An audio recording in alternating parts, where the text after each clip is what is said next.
हमने अब तक जाना कि कैसे मां गंगा ने अपने 7 पुत्रों को जन्म देते ही जल में प्रवाहित कर उनको श्राप से मुक्त कर दिया।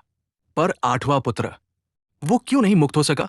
क्या सच में गंगा पुत्र भी श्राप से नहीं बच पाए? क्या केवल गंगा स्नान से पाप धुल जाते हैं, या कर्म का लेखा कहीं और लिखा जाता है? श्राप के प्रभाव से तो गंगा पुत्र भी नहीं बच पाए, और लोग समझते हैं कि गंगा स्नान करने से उनके पाप का नाश हो जाएगा। पिता और पुत्र का मिलन। गंगा जब शांतनु के 8वें पुत्र को साथ लेकर चली गई तो वे बहुत उदास रहने लगे। कुछ समय बीत गया। एक दिन शांतनु गंगा के तट पर टहल रहे थे। उन्होंने देखा गंगा में बहुत थोड़ा पानी रह गया और वो बह नहीं रहा। इसका पता लगाने जब शांतनु आगे गए तो वहां एक सुंदर युवक को अस्त्रों का अभ्यास करते हुए देखा। उसने अपने बाणों के प्रभाव से गंगा की धारा रोक दी। ये देखकर शांतनु को बड़ा आश्चर्य हुआ। तभी शांतनु की पत्नी गंगा वहां आई और बोली कि ये युवक आपका 8वां पुत्र देवव्रत है।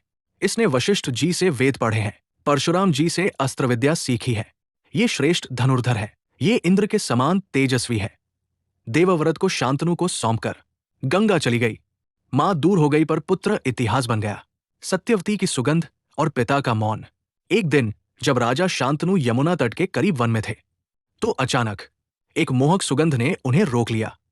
जब उन्होंने सुगंध का पीछा किया तो वो सुगंध एक सुंदर कन्या के पास जाकर खत्म हुई। वो सत्यवती थी। राजा के पूछने पर अपना परिचय देते हुए कहा, मैं धीवर जाति की कन्या हूं। पिता के आज्ञा से नाव चलाती हूं। एक नाव चलाने वाली और ऐसा सौंदर्य मानो विधि ने स्वयं गढ़ा हो। शांतनु उस पर इतना मोहित हो गए कि उसका हाथ मांगने उसके पिता दासराज के पास जा पहुंचे।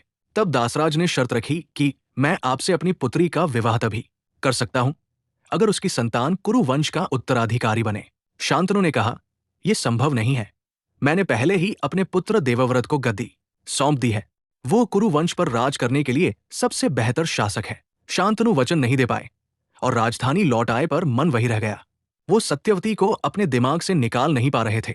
उसकी सुगंध ने उन्हें इस तरह सम्मोहित कर दिया था कि वो राज्य के मामलों में कोई दिलचस्पी नहीं दिखाते। वो चुपचाप बैठे रहते। देवव्रत ने अपने पिता को ऐसे उदास परेशान देखकर पूछा, राज्य में सब कुछ बहुत अच्छा चल रहा है, फिर आपको कौन सी चीज परेशान कर रही है? शांतनु ने सिर झुका लिया। वो देवव्रत को कुछ बता नहीं पाए। भीष्म प्रतिज्ञा का जन्म। देवव्रत आज्ञाकारी पुत्र होने के कारण उस सारथी के पास गया जो शांतनु को शिकार पर लेकर गया था। उसने पूछा, शिकार से लौटने के बाद मेरे पिता पहले जैसे नहीं रह गए हैं, उन्हें क्या हुआ है? सारथी ने कहा, मुझे ठीक ठीक नहीं पता कि क्या हुआ है। मैं उन्हें मछुआरों के मुखिया के पास ले गया था। आपके पिता एक राजा की तरह बड़े जोश और प्यार से उस घर में दाखिल हुए थे, मगर जब वो लौटे तो वो उदास लग रहे थे। सच्चाई का पता लगाने देवव्रत खुद वहां गए। दासराज ने कहा, राजा मेरी बेटी से विवाह करना चाहते हैं। देवव्रत ने पूछने पर कि इसमें क्या बाधा है? दासराज ने कहा, आप ही बाधा है। मैंने बस इतना कहा है कि मेरी बेटी की संतान को ही भविष्य में राजा बनना चाहिए। ये एक मामूली सी शर्त है, बस आप इसके आड़े आ रहे हैं। देवव्रत ने कहा, इसमें कोई समस्या नहीं है। मैं वचन देता हूं कि मैं कभी राजा नहीं बनूंगा। सत्यवती का पुत्र ही राजा बनेगा। दासराज ने मुस्कुराते हुए बोला, आप अभी युवा है और ऐसी बातें कह रहे हैं, मगर बाद में जब आपके अपने बच्चे होंगे तो वे सिंहासन के लिए लड़ेंगे। फिर देवव्रत ने कहा, मैं प्रतिज्ञा करता हूं कि आजीवन विवाह नहीं करूंगा और बच्चे पैदा नहीं करूंगा, ताकि सत्यवती के बच्चों को ही राजा बनने का अवसर मिले। उनकी इस प्रतिज्ञा को सुनकर निषाद दासराज ने हाथ जोड़कर अपनी पुत्री सत्यवती को देवव्रत तथा उनके मंत्रियों के साथ हस्तिनापुर भेज दिया। देवव्रत ने सत्यवती और अपने पिता शांतनु को मिलवा दिया। शांतनु ने खुश होकर पुत्र से कहा, तूने पितृभक्ति के कारण ऐसी प्रतिज्ञा की है जैसी कि न आज तक किसी ने की है और न भविष्य में करेगा। मैं तुझे वरदान देता हूं कि तेरी मृत्यु तेरी इच्छा से ही होगी। तेरी इस तरह की प्रतिज्ञा करने के कारण तू भीष्म कहलाएगा और तेरी प्रतिज्ञा भीष्म प्रतिज्ञा के नाम से जानी जाएगी। धृतराष्ट्र को यदि पुत्र मोह था तो भीष्म को पितृमोह था। धृतराष्ट्र के पुत्र मोह की तो हम खूब निंदा करते हैं कि पुत्र मोह में नेत्रहीन धृतराष्ट्र बुद्धि और विवेक से भी अंधे हो गए, जिस कारण इतना बड़ा महासंग्राम हुआ। और अगर किसी को पिता से बेहद मोह हो तो उसका क्या? क्या पिता प्रेम में दिए वचनों से कभी अनिष्ट नहीं हुआ? गांधारी का विवाह, अंबा अंबिका अंबालिका का हरण, द्रौपदी का चिरहरण, हर जगह भीष्म सक्षम थे पर मौन थे। गांधारी और उनके पिता सुबल की इच्छा के विरुद्ध भीष्म ने धृतराष्ट्र का विवाह गांधारी से करवाया था। इसीलिए गांधारी ने भी अपनी आंखों पर पट्टी बांध ली थी। ये प्रेम का नहीं, भीष्म का भय था, क्योंकि उनकी बात ना मानने का अर्थ था युद्ध, जिसमें राज सुबल जीत नहीं पाते।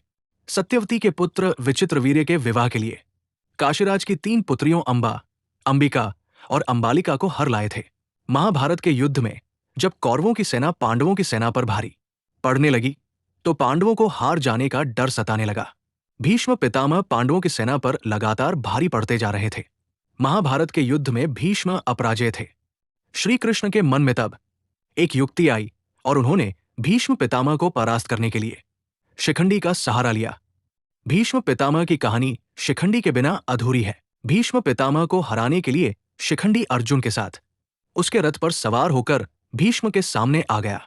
क्योंकि शिखंडी के सामने भीष्म शस्त्र नहीं उठा सकते थे, इस वजह से उन्होंने अपने शस्त्र रख दिए। तभी अर्जुन ने शिखंडी को ढाल बनाकर भीष्म पर तीरों की वर्षा कर दी। अर्जुन के बाणों से छलनी भीष्म बाणों की शैया पर आ गए। शिखंडी भीष्म पितामह की मृत्यु की बड़ी वजह बना। द्रौपदी ने बाणों की शैया पर लेटे हुए भीष्म पितामह से पूछा कि उनकी आंखों के सामने चीरहरण हो रहा था, और वे चुप रहे। तब भीष्म पितामह ने जवाब दिया कि उस समय मैं कौरवों का नमक खाता था, इस वजह से कुछ नहीं कहा पाया। अब अर्जुन के बाणों ने मेरे शरीर से कौरवों का नमक निकाल दिया है। मुझे मेरे दोष के लिए क्षमा करना द्रौपदी। महाभारत के युद्ध में 18 अक्षौहिणी सेना मारी गई। इस युद्ध समाप्ति के बाद मृतकों को तिलांजलि देने के बाद पांडवों और श्री कृष्ण पितामह भीष्म से आशीर्वाद लेकर हस्तिनापुर को वापस जाने लगे। तब भीष्म ने श्री कृष्ण को रोककर पूछा कि हे कृष्ण, मेरे कौन से कर्म का फल है जो मैं बाणों की शैया पर पड़ा हुआ हूं? ये बात सुनकर श्री कृष्ण मुस्कुराए और भीष्म पितामह से पूछा, पितामह, आपको कुछ पूर्व जन्मों का ज्ञान है? इस पर पितामह ने कहा, मुझे अपने 100 पूर्व जन्मों का ज्ञान है कि मैंने किसी व्यक्ति का कभी अहित नहीं किया। इस पर श्री कृष्ण मुस्कुराए और बोले, पितामह, आपने ठीक कहा कि आपने कभी किसी को कष्ट नहीं दिया। आपने अपने पुण्य कर्मों से बार बार राजवंश में जन्म लिया। 100 जन्म पूर्व एक बार आप शिकार खेलकर जंगल से निकल रहे थे, तभी एक सर्प आपके रास्ते में लेटा था। आपने अपने सिपाहियों को सर्प को हटाने के लिए कहा जहां से उनकी सेना गुजरने वाली थी। तब उन सिपाहियों ने उस सर्प को रास्ते से हटाकर कांटे वाली झाड़ियों में फेंका। कांटे उसकी पीठ में धंस गए, क्योंकि पीठ के बल ही जाकर गिरा था। वो जितना निकलने की कोशिश करता, उतना ही कांटे उसकी पीठ में चुभ जाते।